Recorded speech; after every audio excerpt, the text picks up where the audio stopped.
ഒരു കാലത്ത് തെന്നിന്ത്യൻ സിനിമാ ലോകത്ത് നിറയെ ആരാധകരുള്ള നടിയായിരുന്നു ഭാനുപ്രിയ. അഭിനയത്തോടൊപ്പം നൃത്തത്തിനോടും പ്രിയമുള്ള നടി.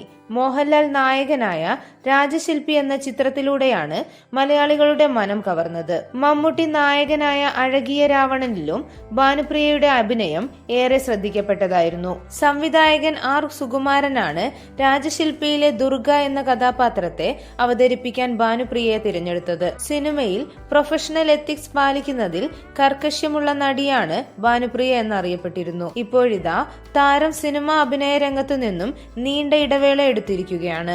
നടി മറവി രോഗത്തിന്റെ പിടിയിലാണെന്ന തരത്തിലുള്ള വാർത്തകൾ പുറത്തു വന്നിരുന്നു. അടുത്തിടെ ഭാനുപ്രിയ തന്നെ താൻ മറവി രോഗത്തിൽ അകപ്പെട്ടുവെന്ന് തുറന്നു പറയുകയുണ്ടായി. ഭർത്താവ് ആദർശ് കൗശലിന്റെ വിയോഗം മൂലമുണ്ടായ വിഷാദമാണ് ഭാനുപ്രിയയുടെ ആരോഗ്യത്തെ പ്രതികൂലമായി ബാധിച്ചത്.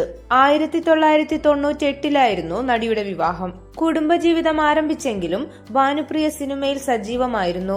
എനിക്ക് സുഖം തോന്നുന്നില്ല, മറവിയുടെ പ്രശ്നമുണ്ട്, പഠിച്ച കാര്യങ്ങൾ മറന്നു പോകുന്നു, നൃത്തത്തിൽ താല്പര്യമില്ല, വീട്ടിൽ പോലും ഇപ്പോൾ നൃത്തം പരിശീലിക്കാറില്ല. 2 വർഷം മുമ്പ് ഒരു അഭിമുഖത്തിൽ ഭാനുപ്രിയ പറഞ്ഞു. രോഗം ഗുരുതരമായ അവസ്ഥയിലെത്തിയതോടെ സിനിമയുടെ ചിത്രീകരണ സമയത്ത് സ്വന്തം സംഭാഷണങ്ങൾ പോലും മറന്നു പോകുന്ന അവസ്ഥ ഉണ്ടായതായും ഭാനുപ്രിയ പറയുന്നു. സംവിധായകൻ ആക്ഷൻ എന്ന് പറയുമ്പോൾ എന്റെ സംഭാഷണങ്ങൾ ഞാൻ മറന്നുപോയെന്നും അവർ അഭിമുഖത്തിൽ പറഞ്ഞിരുന്നു. ശിവകാർത്തികേയന്റെ അലയാൻ എന്ന സിനിമയിലാണ് ഭാനുപ്രിയ അവസാനമായി അഭിനയിച്ചത്.